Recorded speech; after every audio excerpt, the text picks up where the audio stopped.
Doing this with you. We're looking forward to a great conversation that revolves around the International Human Rights Day. Just where do we stand in terms of making sure that we uphold the rights of human beings? Nairobi, of course, in Nairobi today, we saw police clashed with protesters that had gathered to demonstrate against femicide, and this has been looked at as, again, a violation of the human rights, especially on the girl child. We saw different stakeholders getting on board to discuss this, or perhaps to speak to this matter, but unfortunately it did not end as expected. This did not play out in Nairobi only. We saw it happening as well in different parts of the country. That is the protest, and as they would rightfully say, this was just staged to ensure that we speak as a country in unison as we get to mark the end of the 16 days of activism.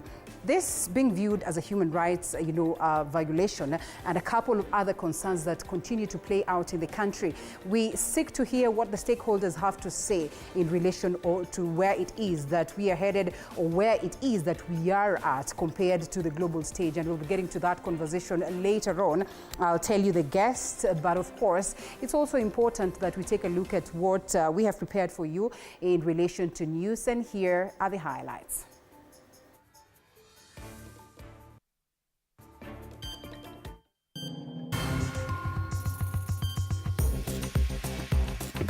Tonight, President William Ruto urges unity and the importance of building bridges over building barriers. Going forward, it is indeed our place as a country to work together.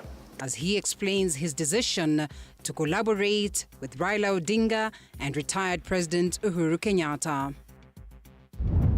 Chief Justice Martha Koome stands firm, declaring she will not step down from her position despite facing online attacks from critics.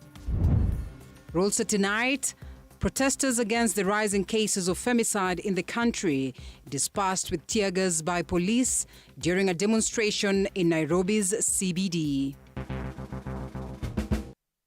And the Daily Report begins right away. Once again, my name is Linda Alela. On the Sign Language Interpreter's desk is Catherine C. Maloi. And we get straight to it, where in Nairobi, once again, as I have mentioned earlier on, is that police clashed with protesters that had gathered to demonstrate against femicide. The protest march coming after a rise in murders against women from the month of August this year. And as Sheila Chelangat now reports, the action by the police stood in stark contrast to a directive that is coded by President William Ruto in November, placing police at the center of protecting women.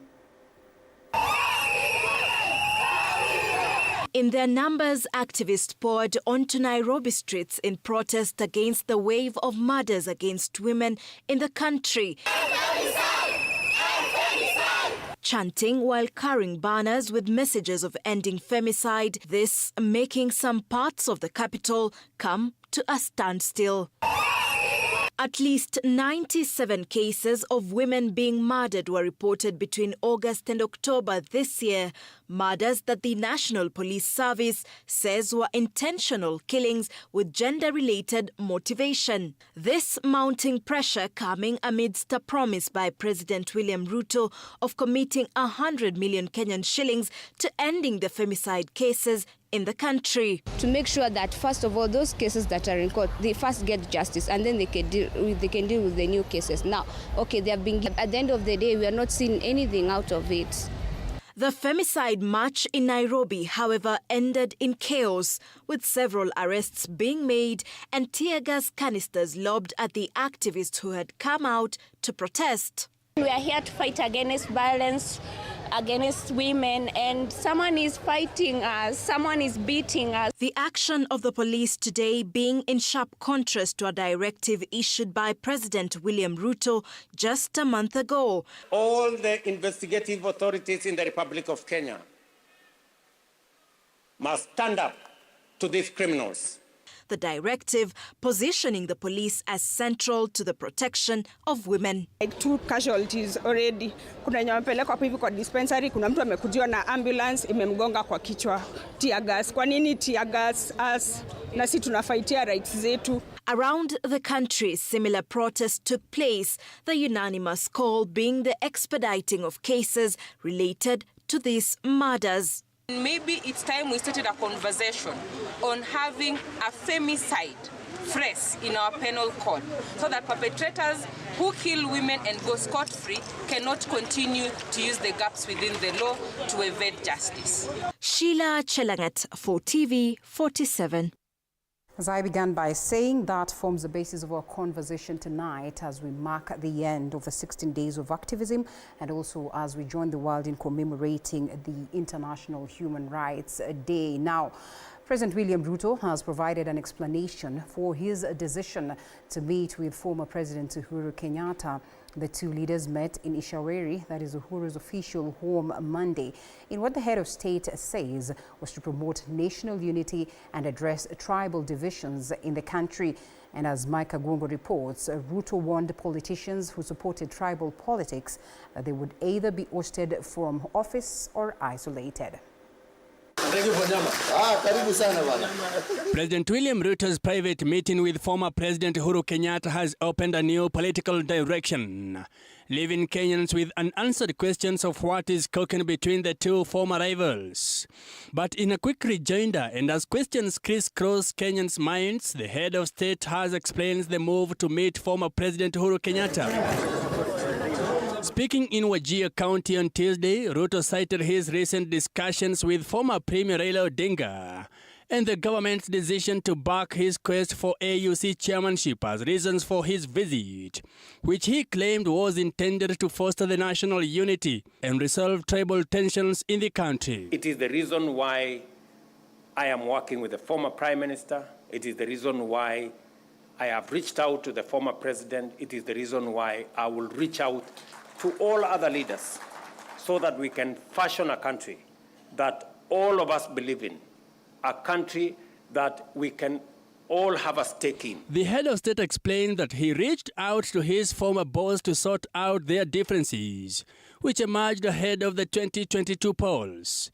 The meeting took place at a time when Ruto's administration is under heavy criticism for human rights violations, including numerous kidnappings and the way public sector services are executed. And I appreciate the leadership of many other groups and teams and sections as we work together in this common project called Kenya.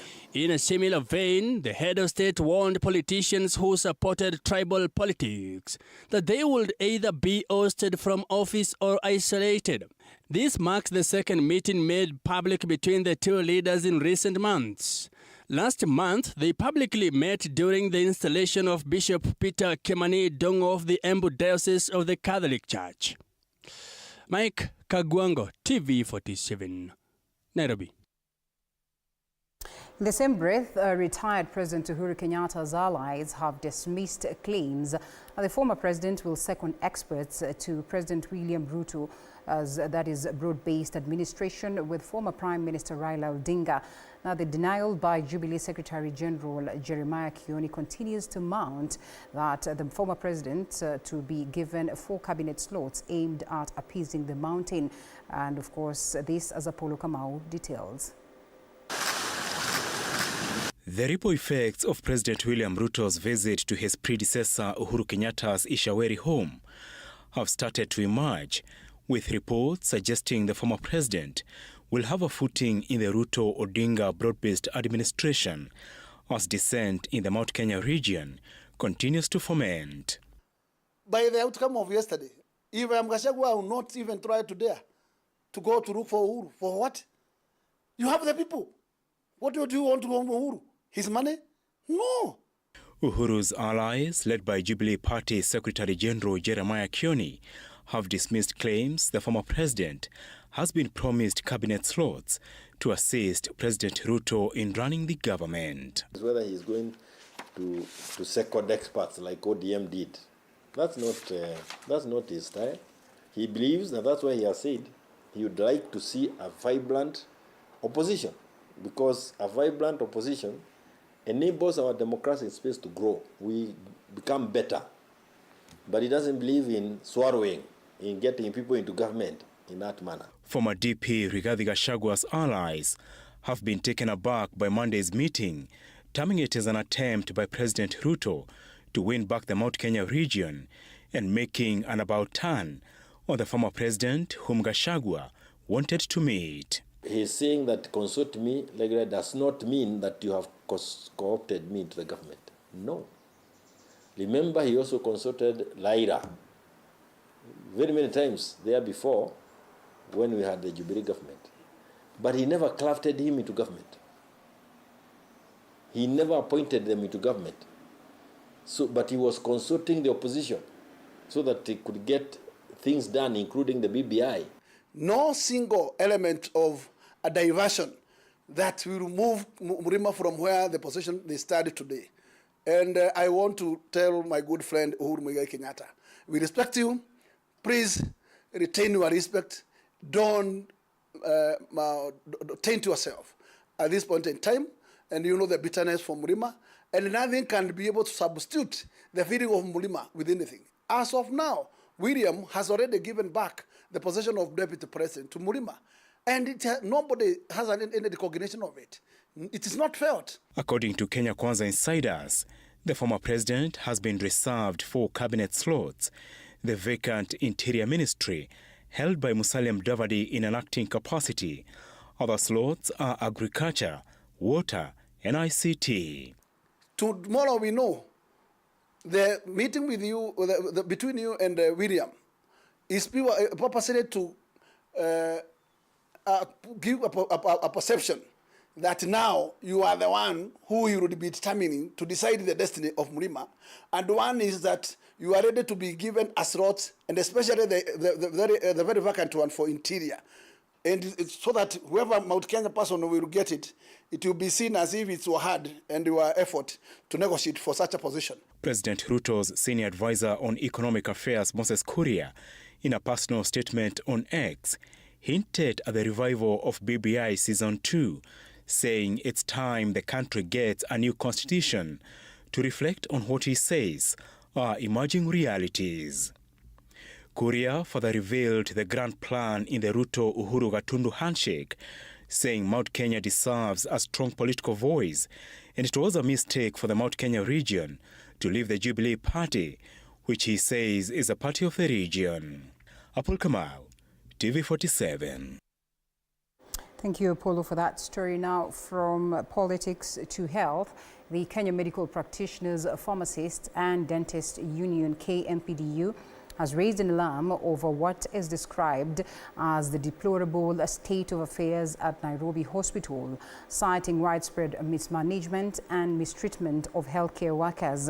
KMPDU, in collaboration with the Admitting Staff Association and the Kenya Hospital Association, announced a 7-day strike notice as tensions between the medical staff and hospital management escalate. The Kenya Medical Practitioners, Pharmacists and Dentists Union claims that nearly 300 doctors currently working at the Nairobi Hospital are subjected to poor working conditions, including overwork, lack of career progression opportunities and harassment.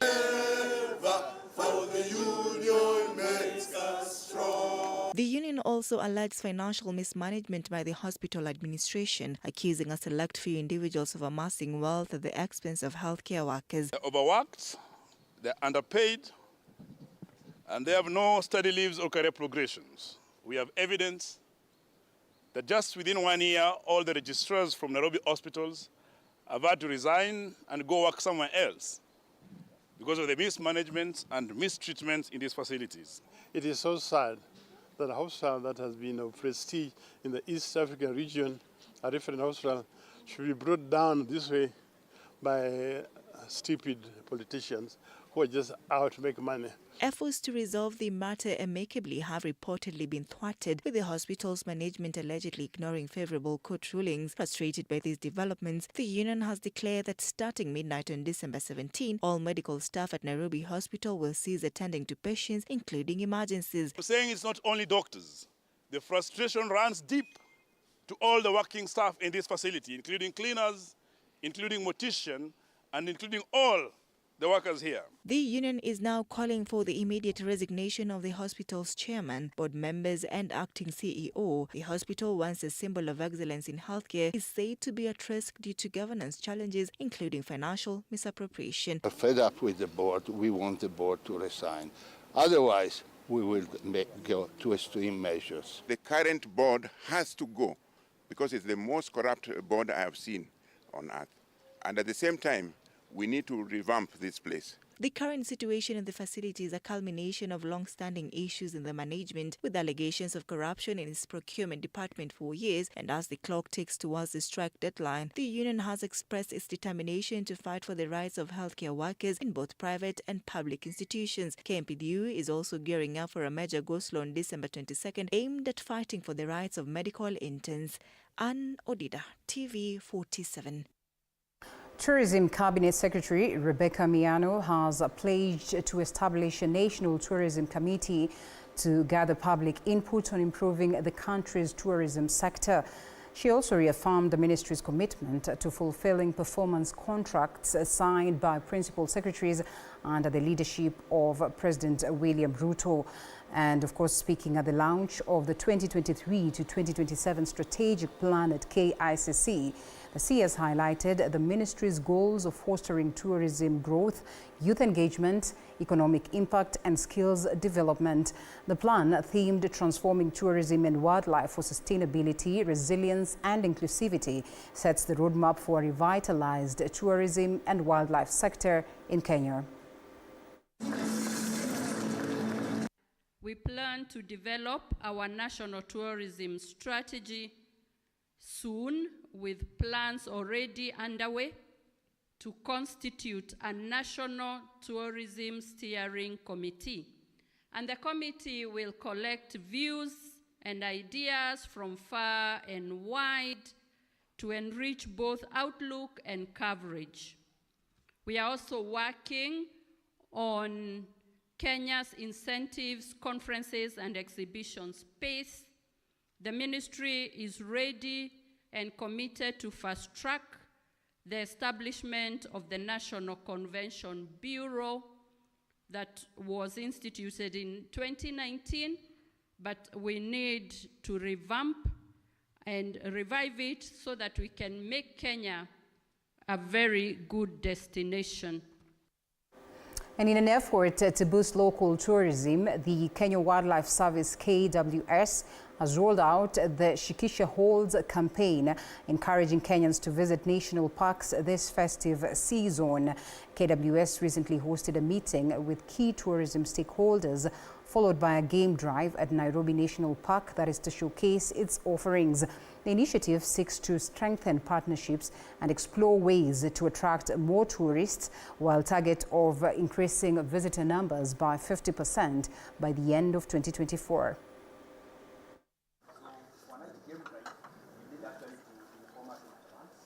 Today we were running actually an experiential farm trip for our hoteliers, our tour operators and events organizers, because we intended for them to have a feel of the park. Because these are the people who actually market our national parks, more so Nairobi National Park, for events, conferences and so on.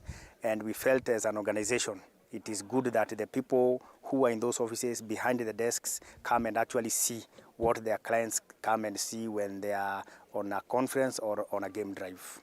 We have a tactical campaign known as Shikisha Halls. Now KWS, basically we're inviting the domestic market, all the Kenyans to travel and visit the national parks and national reserves. You go and have fun in the national parks, enjoy the different experiences that we have within the national park. It's actually been a very good experience from us, and also as we engage our guests, we're going to talk more about the park and what it offers. We're told about not just here, there's also the orphanage and the safari walk that most people know, but you don't know much about this other side of the park. Well, I hope you take up the challenge to Shikisha your holiday by making sure that you make the most of what we have in the country. And Chief Justice Martha Koome has strongly condemned cyberbullying and gender-based violence targeted at her through the social media, terming the attacks as part of a larger campaign to push her out of office. Koome spoke about the concern during the 2024 Annual Human Rights Summit that was held in Nairobi earlier today. Take a look.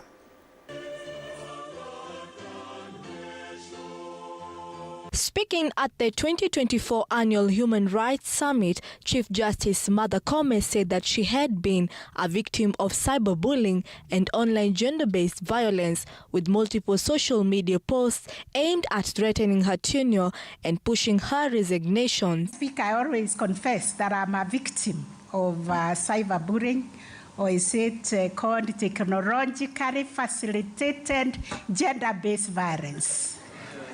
Despite the attacks, the Chief Justice says that she is remaining firm, stating that such intimidation tactics would not deter her from addressing the pressing issues facing Kenya's judiciary. To achieve what? Maybe to scare me, to distract me, to defame me, and hold me out of office, but they can try something else. Koome used the platform to also shed light on the judiciary's effort to combat gender-based violence across the country. The Chief Justice highlighting establishments of 13 specialized courts dedicated to addressing cases of gender-based violence. What happened to the victim?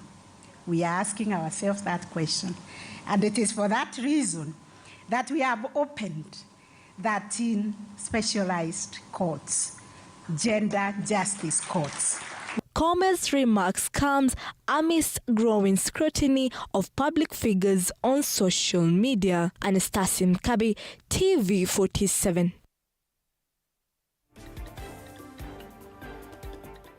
All right, as well, that we'll be talking about later on. And now we cross over to business news. Okay, straight to it. One-stop border post, that is OSBPS, have streamlined customs procedures across East African borders by over 70% as the East African Community EAC pushes forward with efforts to solidify monetary union protocols. And EAC Secretary General Veronica Nduva emphasized the importance of advancing the common market during the 7th Annual EAC Secretary General's Forum in Nairobi.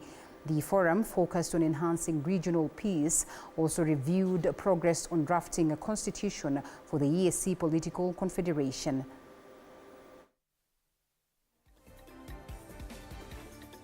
Under the Customs Union and Common Market, the community continues to make significant progress.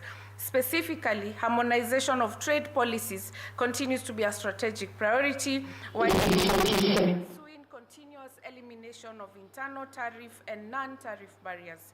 The fruit of this effort is demonstrated through the increase of numbers of EAC trade. Notably, there was an increase of growth of trade by 67% between 2017 and 2023. Our president has recently been elected chair of the East African Community. He, just like his colleagues, heads of state, is deeply committed to regional integration. He deeply shares in the understanding that the prosperity, freedom, and security of the region require deeper integration and closer consultation. All right, ride-hailing app, that is Bolt, has launched a grocery delivery service to simplify shopping during the busy festive season as demand for convenience continues to grow. The company is adopting an aggressive marketing strategy to stand out in the crowded market, offering tailored product packages designed to meet festive season needs. CVP, or what customers want to see is we want to see our customers order because of affordability. We aim to be around 15% cheaper than supermarkets, but what we want to provide is amazing service. Amazing service means that we want to deliver within a 30-minute window for all customers in a 10-kilometer radius. We've launched something pretty exciting at the moment. We've launched with 80% off certain items and free delivery for up to 3 kilometers. And then a 30-kilometer, within a 10-kilometer, then 30 shillings after that. Are getting through to, everybody and opening up Bolt Market for everyone in terms of accessibility, obviously. I think The Cooperative Bank has partnered with Visa to introduce specialized cards for MSMEs and cooperative societies. The initiative aims to improve cash flow management and as well strengthen financial control for small businesses. The cards will help separate personal and business expenses, addressing a major concern where financial mismanagement leads to the collapse of many MSMEs. Research shows that most small businesses in Kenya fail within 3 years, primarily due to poor financial practices.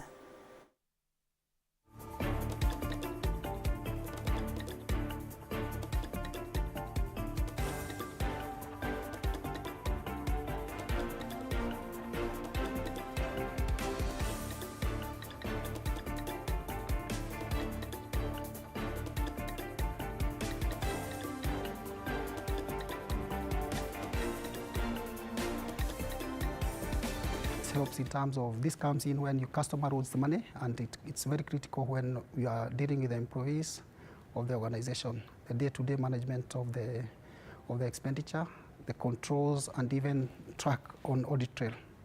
The business card is attached to a business account, so the business needs to open a business account. You'll get a debit, credit, and even a prepaid card. Visa's had a long-standing relationship with the Cooperative Bank. Today, we're very excited to be launching business cards for SMEs especially. These cards, 3 cards, so debit, credit, and prepaid card, are going to really be transformative in terms of how SMEs run their businesses. They're going to help SMEs digitize their payments and as well as catalyze how they do business. Away from the business news, a reminder that the Mzuqa Fest procession has been completed today in Kisumu County, as the plans to welcome Rumba music star Kofi Olomide have already started. Fans across the country are eagerly waiting for the arrival of the iconic artist for his performance. Olomide has built a remarkable career over several decades, continuing to captivate global audiences with his infectious rhythms and electrifying stage presence. And of course, we'll be getting to hear some more on our very own local artists, the likes of Prince Indah and so many others. And of course, we also had our reporter, that is Laban Shikokoti, on ground, and this is what he has to tell us about that. The caravan was officially launched in Kisumu by the city manager, Bala Wanga, urging the locals to turn out in numbers for the Mzuqa Fest set for this Saturday. Kila mtu kuja, hata simu ndio utapoteza. Hakuna hata mtu ataguza skati yako. Usalama iko ya kutosha. Na hii ukikuja hapo unafikiri hautaleta usalama, unakuja kuharibu vitu, utaona cha mtema kuni. Locals could not hide their joy interacting with renowned media personalities from TV 47 and Radio 47, led by Rumba legends Kofi Olomide, Zaiko Langalanga, Prince Indah, among others. Kenyans will be treated to a weekend of its kind on the 14th of December. From Kisumu City, the caravan headed to Awasi. Locals and businessmen were awarded, expressing their joy to meet Cape Media presenters. Na nitaenda Mamboleo kuona makideo na masumbe. Kisha sana, angalau raundi umetukumbuka sisi. Tunakumwona kina Alex Makideo, kina Alex Mashumbe, ana watumbuzaji tu kwa ujumla, kina Kofi Olomide, Langalanga Band. Tuko pale na kina Prince Indah. Tunafurahia sana. Nimepata overall, kofia na t-shirt. Cape Media will be hosting the Mzuqa Fest concert at the Mamboleo Stadium. Kofi Olomide is set to land in the country on Tuesday. Laban Shikokoti, TV 47, Kisumu. All right, and of course, we all are eagerly waiting to just get to experience that lifetime electrifying performance. You certainly do not want to miss out. TV 47 crew, the entire Radio 47 will be on ground to give you life and experience like no other. Thank you so much. And of course, we have to take a quick short break. We have still so much lined up for you, including sports and that important conversation on appreciating and celebrating the International Human Rights Day after this break.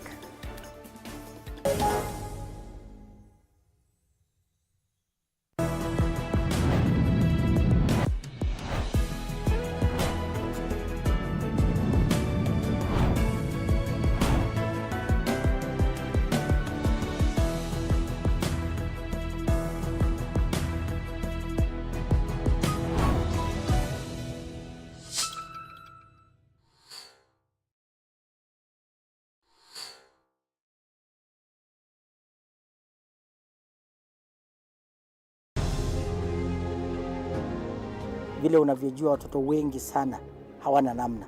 Mimi ningependelea watoto wasome. I'm here to stress on education. At the same time, let us actually do any kind of sport that we are doing. Sport speaks the best language to everybody. Tunataka tutafute talents. Zile raw talents kutoka kule nyumbani mashinani mahali tuko leo. Hizi mbio za Chepsaita, like all other sports, zinaleta watu pamoja. We want to use this event to uplift the lives of the community. Anafurahia hii mchezo sana. Hata sikaange naambianga watu tuende Chepsaita. Wanafunzi wakimbie ili wakuze talanta ya mbio ama kuhimiza tena elimu. This is the place to be. Hapa ndipo mahali wanastahili kuwa tarehe 7. Wale watoto walikimbia last year, wamekimbia mpaka wamefuka mipaka zetu za Kenya.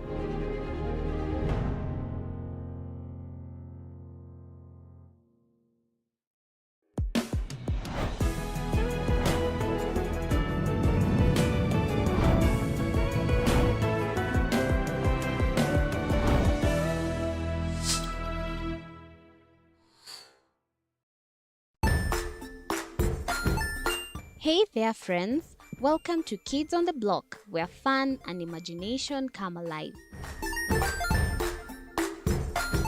We dive into magical world filled with exciting adventures and awesome friends. What position were you in? I was number 2. What position were you? Number 1. He decided to cross the bridge by his house and look for food on the other side. We're going to do half cup of chocolate chips. And the other one, we're going to do half cup of the blueberries. So, grab your imagination hats and get ready to explore with us. Join us every Saturday at 9 a.m. for new friends, amazing stories, and tons of laughter.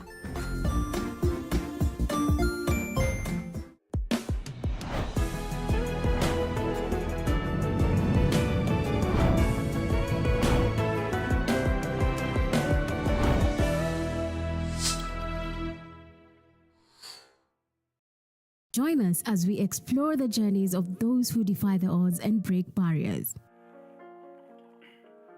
We dive deep into the stories of triumph. Sometimes when